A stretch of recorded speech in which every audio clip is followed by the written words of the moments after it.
بسم اللہ الرحمن الرحیم۔ السلام علیکم خواتین و حضرات، نبی اکرم صلی اللہ علیہ وآلہ وسلم کا فرمان ہے کہ اگر میرے بعد کوئی نبی ہوتا تو عمر ہوتا۔ لہٰذا خواتین و حضرات، ہم آپ کو آج کی اس ویڈیو میں نبی اکرم صلی اللہ علیہ وآلہ وسلم کے انتہائی قریبی ساتھی اور صحابہ رسول حضرت عمر بن خطاب رضی اللہ عنہ کی زندگی کے مختلف پہلو اور حالات واقعات کی تفصیل بیان کریں گے، اور آج کی اس ویڈیو میں آپ جانیں گے حضرت عمر بن خطاب رضی اللہ عنہ کی پیدائش اور حضرت عمر رضی اللہ عنہ کے قبول اسلام کا حیرت انگیز واقعہ۔ ویڈیو میں ایک شرابی کی توبہ کا قصہ بھی آپ کے ساتھ شیئر کریں گے۔ اس ویڈیو میں حضرت عمر کے انوکھے اور حیرت انگیز واقعات سن کر آپ کی عقل دنگ رہ جائے گی۔ تو چلیں میری پیاری بہنوں اور بھائیوں، ویڈیو کا باقاعدہ آغاز کرتے ہیں، اور آپ کو سب سے پہلے حضرت عمر بن خطاب رضی اللہ عنہ کا نام و حسب کچھ یوں بیان کرتے ہیں کہ عمر بن خطاب رضی اللہ عنہ نفس بن عبدل بن رضا بن ریحہ بن عبداللہ بن زید بن عدن بن کعب، جبکہ والدہ کا نام خنتہ تھا، جو عرب کے مشہور سردار ہاشمی بن محفوظ کی بیٹی تھی۔ کہ حضرت عمر کا لقب فاروق، کنتے ابو حفصہ لقب وکیل، دونوں محمد صلی اللہ علیہ وآلہ وسلم کے عطا کرتا ہے۔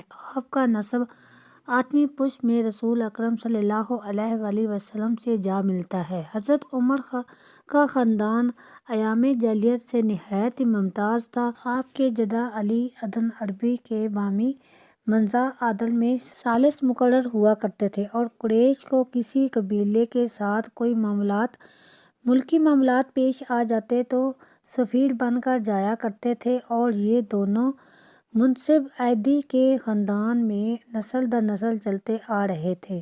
ددھیال کی طرف سے عمر ننکیال کی طرف سے بھی نہایت معزز خاندان سے تعلق رکھتے تھے۔ آپ کی والدہ خنتہ ہاشمی بن مغیرہ کی بیٹی تھی، اور مغیرہ اس درجے کے آدمی تھے کہ جب قریش کے کسی قبیلے سے نفرت آزمانے کے لیے جاتے تھے تو فوج کا انتظام ان کے متعلق ہوتا تھا۔ تو معزز ناظرین، اب حضرت عمر بن خطاب رضی اللہ عنہ کی ابتدائی زندگی کے حالات آپ کو بتاتے ہیں۔ تو معزز ناظرین، عمر ہجرت نبوی سے 40 برس پہلے پیدا ہوئے۔ ایام طفیل کے حالات پردہ خفیہ میں ہیں، بلکہ سنِ لشکر کے حالات بھی بہت ہی کم معلوم ہیں۔ شباب کا آغاز ہوا تو ان شریفانہ نام مشغول میں مشغول ہوئے جو شرفیانی عرب میں عموماً رائج تھے، یعنی نسل دانی، سپل گری، پہلوانی اور خطابت میں مہارت پیدا کی، خصوصی شاہ سواری میں کمال حاصل کیا۔ اس زمانے میں انہوں نے لکھنا پڑھنا بھی سیکھ لیا۔ چنانچہ زمانِ جاہلیت میں جو لوگ پڑھنا لکھنا جانتے تھے ان میں سے ایک عمر بھی تھے۔ تعلیم سے فارغ ہونے کے بعد فکرِ معاشرے کی طرف متوجہ ہوئے۔ والد محترم کے اونٹ چرایا کرتے تھے۔ اگر کوئی اونٹ گم ہو جاتا تو ان کے والد ان کو سخت سزا دیتے۔ معزز ناظرین، حضرت عمر کی زندگی کا 27واں سال تھا کہ ریگستانِ عرب میں آفتاب اسلام کا روشن ہوا اور مکہ کی گھاٹیوں سے توحید کی صدا بلند ہوئی۔ عمر کے لیے یہ آواز نہایت ہی نامعقول تھی، اس لیے سخت برہم ہوئے، یہاں تک کہ جس کی نسبت معلوم ہو جاتا کہ یہ مسلمان ہو گیا ہے تو اس کے دشمن بن جاتے۔ ان کے خاندان کی ایک کنیز حسینہ نامی مسلمان ہو گئی تھی تو اس کو اتنا مارتے کہ مارتے مارتے تھک جاتے۔ حسینہ کے سوا اور جس پر قابو چلتا زور و کوب سے دیکھ نہیں کرتے تھے، لیکن اسلام کا نشہ ایسا تھا کہ جو چڑھ کر اتر جاتا ان تمام سختیوں پر ایک شخص کو بھی اسلام سے بددن نہ کر سکے۔ حالانکہ عمر اور اس کے باپ اور اس کے دادا تینوں ہی انصاف کے بہت بڑے ماہر تھے۔ آپ عقاد کے دندن میں کشتی لڑا کرتے۔ حضرت عمر بن خطاب رضی اللہ عنہ کے قبول اسلام کا واقعہ حیرت انگیز ہے۔ پیاری بہن بھائیوں، اہل مکہ کے جبر و ستم بہت بڑھ چکے تھے۔ صحابہ کرام رضی اللہ عنہ سرعام تبلیغ تو درکنار عبادت بھی نہ کر سکتے تھے، چونکہ دین اسلام کی تبلیغ و عبادت کی جاتی تھی۔ صحابہ کرام رضی اللہ عنہ کی تعداد اس وقت 39 تھی۔ ایک رات بیت اللہ کے سامنے عبادت کرتے ہوئے پیغمبر اسلام صلی اللہ علیہ وآلہ وسلم نے اپنے پروردگار سے دعا مانگی بھی تو عجیب شے مانگی، کسی کے وہم و گمان میں بھی نہیں تھا کہ دعا میں یہ بھی مانگا جا سکتا ہے۔ اسلام کی بڑائی ترقی کی دعا کی جاتی، اہل مکہ کے ایمان لانے کی دعا کی جاتی، دنیاوی المال میں اسلام کی اشاعت کی دعا کی جاتی، یا اہل مکہ کے ظلم و ستم کی بندشوں کے لیے ہاتھ اٹھائے جاتے، لیکن میرے عظیم پیغمبر صلی اللہ علیہ وآلہ وسلم نے دعا کی کہ اللہ عمرو بن ہشام یا عمر بن خطاب میں سے کسی ایک کو اسلام کی عزت کا ذریعہ بنا۔ نبی اکرم صلی اللہ علیہ وآلہ وسلم نے مکہ مکرمہ میں 2 لوگوں کو نامزدہ کیا اور فیصلہ خدائے علام الغیوب پر چھوڑ دیا کہ اے اللہ ان دونوں میں سے جو تجھے پسندیدہ ہو وہ دے دو۔ اللہ تبارک و تعالیٰ نے پیغمبر اسلام صلی اللہ علیہ وآلہ وسلم کی دعا کو شرف قبولیت سے نوازا اور اسباب کی دنیا میں سید عمر فاروق رضی اللہ عنہ کے اسلام لانے کا سبب یہ بنا کہ ایک روز دیگر بگنا لے کے جا رہے تھے کہ راستے پہ بنو زرع سے تعلق رکھنے والا ایک شخص ملا، جس نے پوچھا کہ عمر خیریت، کہاں کا ارادہ ہے؟ کہنے لگے محمد کو قتل کرنے جا رہا ہوں، اس نے نئے دین کا اعلان کر کے مکہ والوں میں تفریق کر دی ہے، کیوں نہ اس قصے کو ہی ختم کر دوں۔ بنو سہیل سے تعلق رکھنے والے شخص نے کہا کہ عمر اگر تم نے ایسا کیا تو کیا بنو ہاشم اور بنو فزیر والے تم سے انتقام نہیں لیں گے؟ کہنے لگے لگتا ہے کہ تم بھی اس نئے دین میں شامل ہو چکے ہو۔ انہوں نے کہا کہ پھر پہلے اپنے گھر کی خیر خبر لو، تمہارے بہنوئی اور بہن مسلمان ہو چکے ہیں۔ جلال میں نکلنے والے عمر سیدھا اپنی بہن کے گھر پہنچتے ہیں۔ سید خباب بن رضی اللہ عنہ ان کے بہن اور بہنوئی کو سورۃ الطحا پڑھا رہے تھے۔ اسے آواز سنی اور دروازے پر دستک دی۔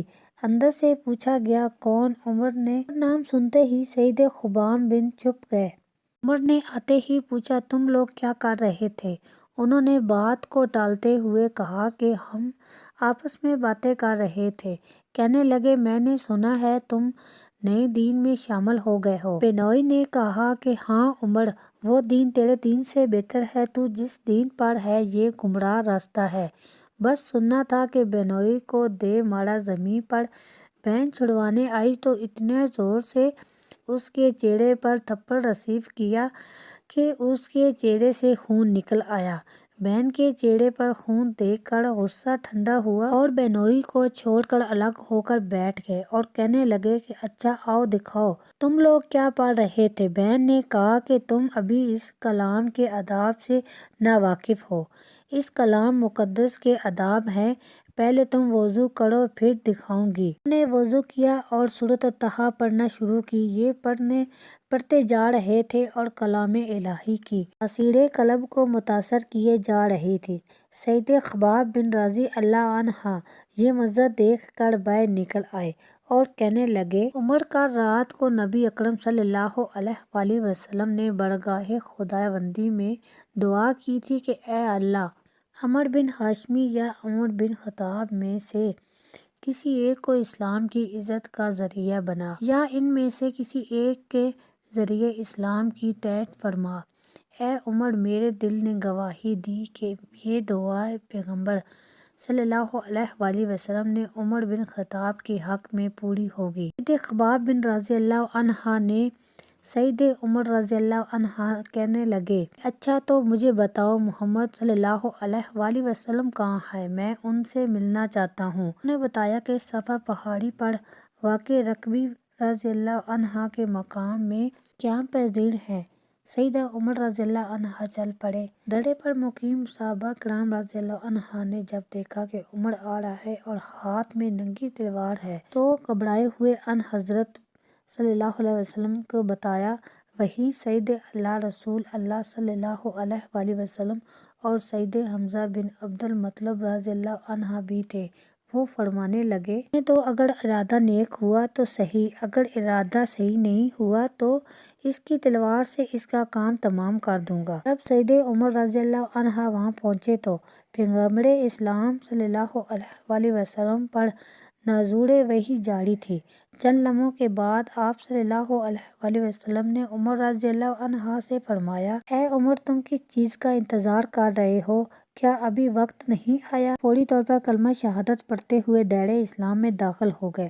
صحابہ رسول صلی اللہ علیہ وآلہ وسلم نے حضرت عمر رضی اللہ عنہ کا اسلام لانے کی خوشی میں زور سے نعرہ تکبیر بلند کیا کہ صحن کعبہ میں بیٹھے ہوئے کافرین اور مشرکین نے بھی سنا، اور اس نعرے کی آواز سے وادی مکہ گونج اٹھے۔ نبی اکرم صلی اللہ علیہ وآلہ وسلم نے سید عمر رضی اللہ عنہ کے سینے مبارک پر دست اقص رکھا اور دعا فرمائی کہ یا اللہ اس کے سینے میں جو کچھ میل کچیل ہے وہ دور کر دے اور اس کے بدلے ایمان سے اس کا سینہ بھر دے۔ قبول اسلام کے وقت بعض مورخین کے نزدیک آپ کی عمر 30 سال تھی اور بعض کہتے ہیں کہ عمر 26 سال تھی۔ مصر کے ایک بہت بڑے عالم مفسرین قرآن نے عجیب جملہ کہا کہ حقیقت یہ ہے کہ عمر رضی اللہ عنہ اسی گھڑی پیدا ہوئے اور یہیں سے ان کی تاریخی زندگی کا آغاز ہوا۔ مفسرین قرآن سید عبداللہ بن عباس رضی اللہ عنہ فرماتے ہیں کہ حضور سرور کائنات صلی اللہ علیہ وآلہ وسلم نے فرمایا کہ جبرائیل علیہ السلام میرے پاس آئے اور کہا کہ آسمان والے عمر رضی اللہ عنہ کے قبول اسلام پر خوشیاں منا رہے ہیں۔ چند ہی لمحوں بعد سید عمر رضی اللہ عنہ نے فرمایا کہ اے اللہ کے نبی، کیا ہم حق پر نہیں ہیں؟ آپ صلی اللہ علیہ وآلہ وسلم نے اسباب میں جواب دیا تو فرمانے لگے تو پھر ہم چھپ کر عبادت کیوں کریں؟ چلیں خانہ کعبہ میں چل کر عبادت کرتے ہیں۔ میں قربان جاؤں اپنے آقا مولا صلی اللہ علیہ وسلم پر، انہوں نے ایسے ہی نہیں عمر رضی اللہ عنہ کو نہیں مانگا تھا، بلکہ دو رس نگاہیں دیکھ رہی تھی کہ اسلام کو عزت و شوکت عمر رضی اللہ عنہ کے آنے سے ہی نصیب ہوگی۔ حضور اکرم صلی اللہ علیہ وآلہ وسلم نے صحابہ کرام رضی اللہ عنہ کو دو صف میں تقسیم کیا۔ ایک صف کے آگے سید حمزہ رضی اللہ عنہ چل رہے تھے اور دوسری صف کے آگے مردان رسول اللہ صلی اللہ علیہ وآلہ وسلم پیغمبر اسلام صلی اللہ علیہ وآلہ وسلم کے عطا کیے خداوندی یعنی سید عمر فاروق رضی اللہ عنہ چل رہے تھے۔ مسلمان جب خانہ کعبہ میں داخل ہوئے تو کفار مکہ نے دیکھا، نظر پڑی تو حمزہ رضی اللہ عنہ پر اور عمر رضی اللہ عنہ پر پڑی تو بڑے غمگین ہوئے، لیکن کسی میں جرأت نہ تھی کہ کوئی بھی بولتا۔ اس دن سے مسلمانوں کے لیے تبلیغ دین میں آسانی پیدا ہوئی، اور یہی وہ دن تھا جب اللہ کے نبی صلی اللہ علیہ وآلہ وسلم نے فرمایا تھا کہ اللہ تعالیٰ نے سچ کو عمر رضی اللہ عنہ کے قلب و اذہان پر جاری کر دیا اور وہ فاروق ہے۔ اللہ تعالیٰ نے اس کے ذریعے حق و باطل میں فرق کر دیا ہے۔ اسی طرح حضرت صفیف بن ثنا رضی اللہ عنہ فرماتے ہیں کہ جب عمر رضی اللہ عنہ نے اسلام قبول کیا تو اسلام کو غلبہ نصیب ہوا اور ہم کھلے بندے اسلام کی دعوت دینے لگے، اور ہم حلقہ باندھ کر بیت اللہ میں بیٹھتے تھے اور ہم بیت اللہ کا طواف کرنے لگے، اور اب ہم پر کوئی زیادتی کرتا تو ہم اس سے بدلہ لیتے۔ کچھ اس قسم کے تاثرات فقیر امت سید عبداللہ بن مسعود رضی اللہ عنہ کے بھی ہیں۔ وہ فرماتے ہیں کہ حضرت عمر رضی اللہ عنہ کا اسلام قبول کرنا ہمارے لیے کھلی فتح تھی، اور عمر رضی اللہ عنہ کا ہجرت کرنا ہمارے لیے اللہ تعالیٰ کی نصرت خاص تھی، اور آپ رضی اللہ عنہ کے خلافت تو ہمارے لیے سروں پہ رحمت تھے۔ لیکن جب عمر رضی اللہ عنہ نے کفار سے مقابلہ کیا یہاں تک کہ ہمیں نماز پڑھنے دینے لگے، سید عمر رضی اللہ عنہ کی شان رفیق میں چند فرمان رسالت اباب پیش کرتی ہوں۔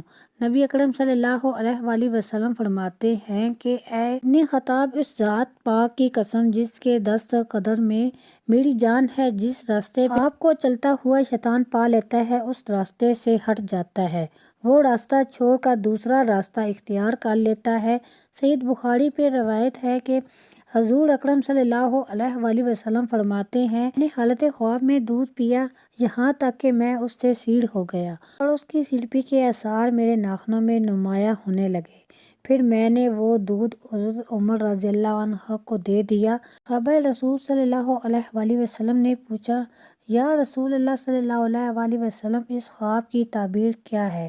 تو آپ صلی اللہ علیہ وسلم نے جواب دیا، علم۔ اس طرح سے امام بخاری رحمۃ اللہ علیہ نے ایک اور روایت دی، اپنی صحیح بخاری میں درج ذیل کی ہے۔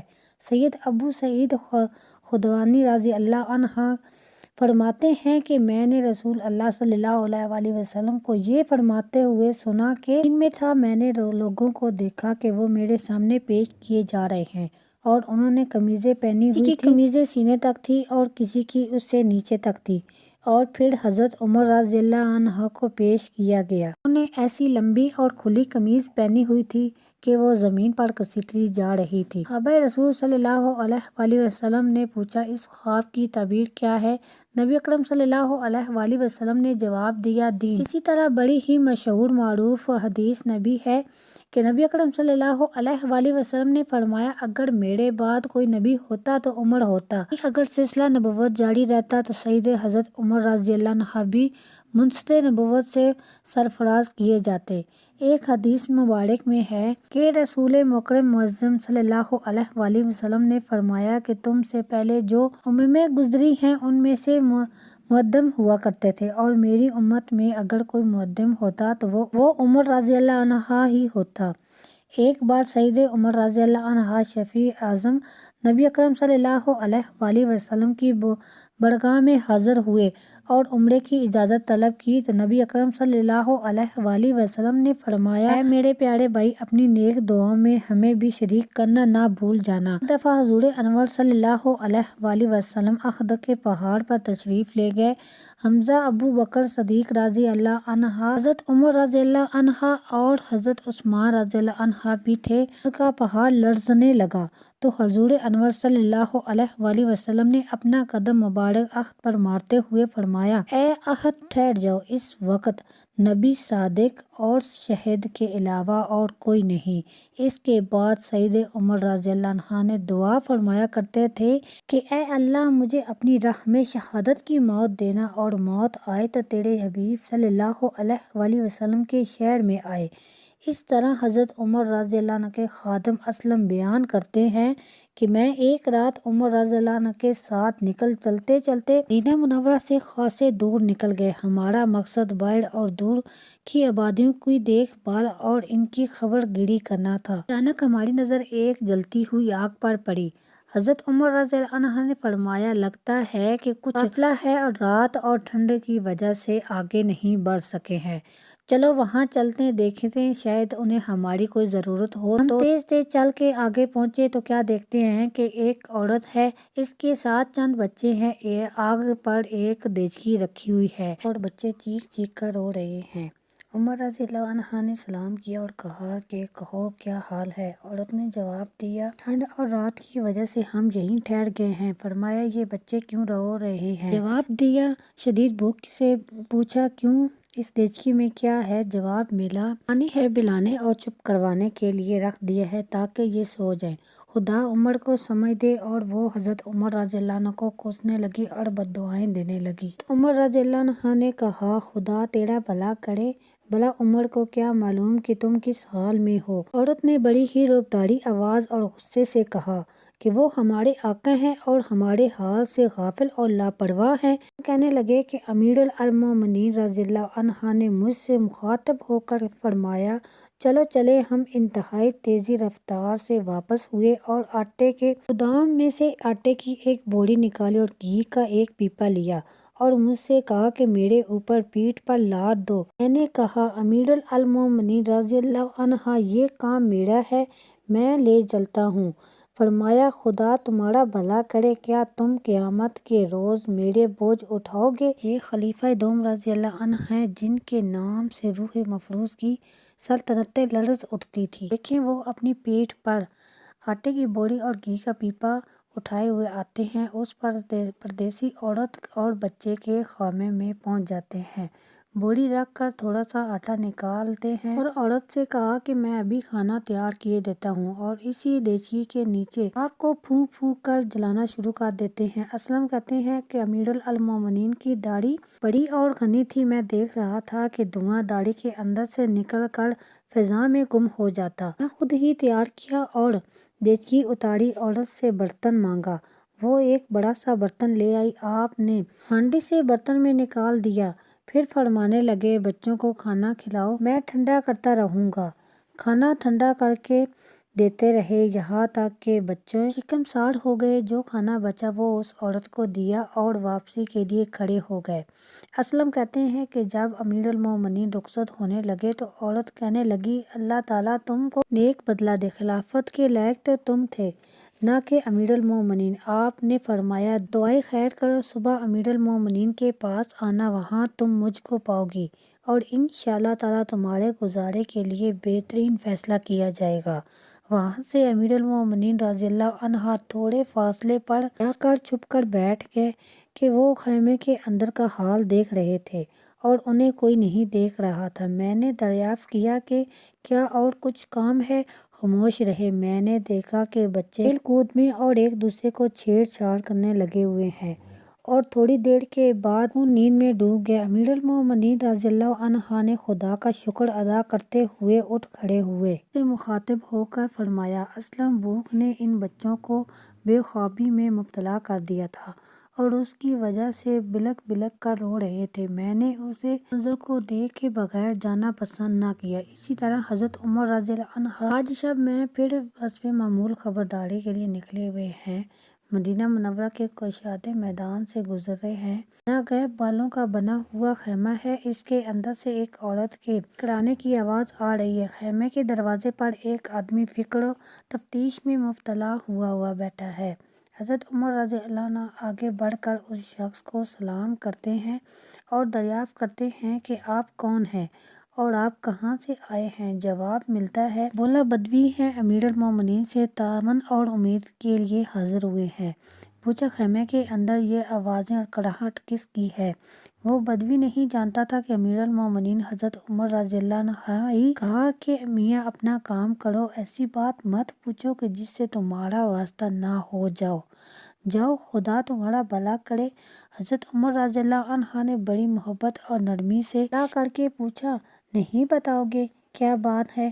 تو اس نے بتایا کہ عورت کے ہاں ولادت کا وقت قریب ہے اور درد ذیل میں مبتلا ہے، اس کے پاس کوئی نہیں ہے۔ حضرت عمر رضی اللہ عنہ یہ سنتے ہی بڑی تیزی رفتار سے گھر واپس آ گئے۔ اپنی اہلیہ حضرت کلثوم رضی اللہ عنہا بنت علی کرم وجہ اللہ سے فرمایا، خدا نے تمہیں ثواب کا ایک موقع دیا ہے، کیا تم ثواب حاصل کرنا چاہتی ہو؟ کیا معاملہ ہے؟ ان سے اس بدوی کا حال بیان کیا اور پھر فرمایا، اپنے ساتھ نامعلوم بچے کے لیے کچھ کپڑے اور عورت کے لیے تیل وغیرہ لے لو، ایک پتیلی سی لے لو اور کھانے پینے کا سامان بھی لے لو۔ اہلیہ نے سب سامان لے کر نکلی تو آپ نے پتیلی اور سامان وغیرہ خود اٹھایا اور وہ آپ رضی اللہ عنہ کے پیچھے پیچھے روانہ ہو گئی۔ بدوی کے خیمے پر پہنچے، بیوی اندر داخل ہو گئی اور خود بدوی کے پاس بیٹھ کر آگ جلانے اور کھانا پکانے لگے۔ بدوی بیٹھا ہوا دیکھ رہا تھا، اسے یہ علم بھی نہ تھا کہ یہ کون ہے۔ تھوڑی دیر کے بعد حضرت عمر رضی اللہ عنہ کی اہلیہ نے آواز دی کہ امیر المومنین، اپنے دوست کو لڑکے کی مبارکباد دے دیجیے۔ بدوی یہ سنتے ہی سناٹے میں آ گیا اور لرز کر دور جا کھڑا ہوا۔ حضرت عمر رضی اللہ عنہ نے فرمایا کہ اپنی جگہ پر بیٹھو اور گھبراؤ نہیں۔ پتیلی اٹھا کر اپنی بیوی کو دی اور کہا کہ عورت کو کھانا کھلا دو۔ جب وہ کھانا کھلا چکی تو امیر المومنین رضی اللہ عنہ نے بدوی کے سپرد کی اور فرمایا کہ لو کھا لو، آرام کر لو، اور تم رات بھر جاگے رہے ہو اور بے آرام رہے ہو۔ امیر المومنین کی اہلیہ خیمے سے باہر نکلی تو آپ رضی اللہ عنہ واپس ہونے لگے تو اس بدوی کو سلام کیا اور فرمایا، کل ہمارے پاس آنا، تمہارے ساتھ تعاون کریں گے۔ جب وہ شخص امیر المومنین کی خدمت میں حاضر ہوا تو انہوں نے اس کے بچے اور اس کے لیے وظیفہ مقرر فرما دیا۔ خواتین و حضرات، سید فاروق اعظم رضی اللہ عنہ بے شمار خصائل اور فضائل کا مجموعہ تھے۔ معاشرتی، سیاسی، سماجی اور مذہبی لحاظ سے ایک مکمل قائد اور رہنما تھے۔ ان کی قائدانہ صلاحیتیں حکمرانوں کے لیے عظیم نمونہ ہیں۔ انداز حکمرانی اگر سیکھنی ہو تو سیرت کردار فاروقی کا مطالعہ انتہائی ضروری ہے۔ آج کے دور میں جو حکمرانوں کو جو سخت استبداد، افتادت، انتشاب کے دور میں زمانۂ حکومت سنبھالے ہوئے ہیں، اگر وہ چاہتے ہیں کہ چین سے حکومت کر لیں تو انہیں حضرت سید فاروق اعظم رضی اللہ عنہ کے آئندہ کے جہانداری کو مشکل راہ بنانا ہوگا۔ دوستو، خلیفہ ثانی حضرت عمر بن خطاب رضی اللہ عنہ کے عہد خلافت میں ایک شخص نے سیدنا عمر بن خطاب رضی اللہ عنہ سے شکایت کی کہ اے امیر المومنین، گورنر مصر حضرت عمر بن العاص رضی اللہ عنہ کے بیٹے محمد بن عمرو نے میری پشت پر 8 کوڑے مارے اور کہتا ہے کہ میں گورنر کا بیٹا ہوں۔ خلیفہ دوم نے حکم فرمایا کہ محمد بن عمرو کو گرفتار کر کے لایا جائے اور عمر بن آصف کو بھی پیش ہونے کا حکم دیا۔ جب محمد بن عمرو رضی اللہ عنہ کو گرفتار کر کے لایا گیا تو حضرت عمر رضی اللہ عنہ نے اس آدمی سے کہا کہ گورنر کے بیٹے محمد بن عمرو کی پشت پر 8 کوڑے مارے جائیں۔ اس متاثرہ شخص نے گورنر کے بیٹے کی پشت پر کوڑے مارے تو حضرت عمر رضی اللہ عنہ نے اس آدمی سے کہا کہ اب عمر بن آصف کی پشت پر بھی 1 کوڑا مارو تاکہ اسے پتہ چلے کہ اس کا بیٹا کیا کرتا ہے۔ اس پر اس آدمی نے کہا کہ امیر المومنین عمر بن رضی اللہ عنہ، اس نے مجھے کوئی کوڑا نہیں مارا، لہٰذا میں انہیں معاف کرتا ہوں۔ اس کے بعد خلیفہ دوم عوام کی جمع غیل کے سامنے گورنر مصر حضرت عمر بن آصف رضی اللہ عنہ سے مخاطب ہوئے اور فرمایا کہ اے عمر بن العاص، تمہیں کیا ہو گیا ہے؟ لوگوں کو تم نے کب سے اپنا غلام بنانا شروع کر دیا ہے؟ حالانکہ ان کی ماں نے ان کو آزاد جنا تھا۔ ایک جرمنی کی پارسا لڑکی نے اس واقعے کی وجہ سے حضرت عمر رضی اللہ عنہ بن خطاب سے اس قدر متاثر ہوئی کہ اس نے سیرت سیدنا عمر بن خطاب رضی اللہ عنہ پر 7000 انگریزی کی کتب جمع کی اور ایک انٹرنیشنل لائبریری بنوائی اور اس پر ایک بین الاقوامی مینار مقرر کیا جس میں 1000 دنیا کے بڑے دانشوروں نے شرکت کی۔ اس نے مقالہ پیش کیا جس میں اس نے اعتراف کیا کہ انسانی حقوق کا سب سے بڑا علمبردار سیدنا عمر بن خطاب رضی اللہ عنہ ہے، کیونکہ حضرت عمر بن خطاب رضی اللہ عنہ انسانوں کو تمام بنیادی حقوق دیے ہیں۔ آپ رضی اللہ عنہ کے الفاظ، اے عمر بن العاص، تمہیں کیا ہو گیا؟ لوگوں کو تم نے کب سے اپنا غلام بنانا شروع کر دیا ہے؟ اس نے مجھے سب سے زیادہ متاثر کیا۔ حضرت عمر بن خطاب رضی اللہ عنہ کے متعلق معزز ناظرین، یہ قصہ بھی تاریخ میں بیان ہوا ہے کہ اہل شام میں ایک بڑا ہی بے روپ اور قوی شخص تھا اور وہ امیر المومنین حضرت عمر رضی اللہ عنہ کی خدمت میں آیا کرتا تھا۔ ایک دفعہ وہ کافی دن نہ آیا تو حضرت عمر رضی اللہ عنہ نے لوگوں سے اس کا حال پوچھا۔ لوگوں نے کہا، امیر المومنین اس کا حال نہ پوچھیں، وہ تو شراب میں مست رہنے لگ گیا ہے۔ حضرت عمر رضی اللہ عنہ نے اپنے منشی کو بلوایا اور کہا کہ اس کے نام ایک خط لکھو۔ آپ نے خط میں لکھوایا، بن جان عمر بن خطاب بن فلاں بن فلاں، السلام علیکم، میں تمہارے لیے اللہ کی حمد پیش کرتا ہوں جس کے سوائے کوئی معبود نہیں۔ وہ گناہوں کو معاف کرنے والا، توبہ کو قبول کرنے والا اور سخت عذاب دینے والا ہے اور بڑی قدرت والا ہے، اور اس کے سوا کوئی معبود نہیں ہے اور ہمیں اس کی طرف لوٹ کر جانا ہے۔ مجلس سے کہا کہ اپنے بھائی کے لیے سب مل کر دعا کرو اور اللہ تعالیٰ کے قلب کو پھیر دے اور اس کی توبہ قبول فرمائے۔ سب نے مل کر دعا کی۔ حضرت عمر رضی اللہ عنہ نے کہا کہ خط اسے اس وقت دینا جب وہ نشے میں نہ ہو، اس کے سوا کسی کو نہ دینا۔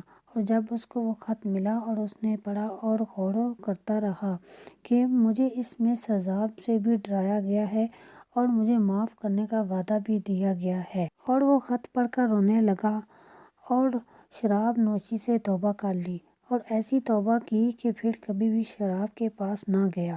حضرت عمر رضی اللہ عنہ کو جب اس کی توبہ کی خبر ملی تو لوگوں سے فرمایا کہ معاملات میں تم لوگوں کو ایسے ہی کرنا چاہیے کہ جب کوئی بھائی کسی لذیذ میں مبتلا ہو جائے تو اس کو درستی پر لانے کی فکر کرو اور اس کو اللہ کی رحمت کا بھروسہ دلاؤ اور اللہ سے اس کے لیے دعا کرو تاکہ وہ توبہ کر لے۔ تم اس کے مقابل پر شیطان کی مددگار نہ بنو، یعنی اس کو برا بھلا کہہ کر غصہ دلاؤ گے، دین سے دور کر دو گے تو یہ شیطان کی مدد ہوگی۔ کرتی ہوں آج کا یہ حضرت عمر فاروق رضی اللہ عنہ کا واقعہ آپ کو پسند آیا ہوگا۔ اگر پسند آیا تو اس کو لائک کرو اور شیئر کرو، اور میرے اسلامی چینل کو جوائن کر لیں، اس کو لائک کریں اور اس کو شیئر کریں۔ اسی کے ساتھ میں آپ سے اجازت چاہتی ہوں، جہاں بھی رہیں خوش رہیں، آباد رہیں، دعاؤں میں یاد رکھیے گا۔ ملوں گا ایک نئی ویڈیو کے ساتھ، تب تک کے لیے اللہ حافظ۔ السلام علیکم ورحمۃ اللہ وبرکاتہ۔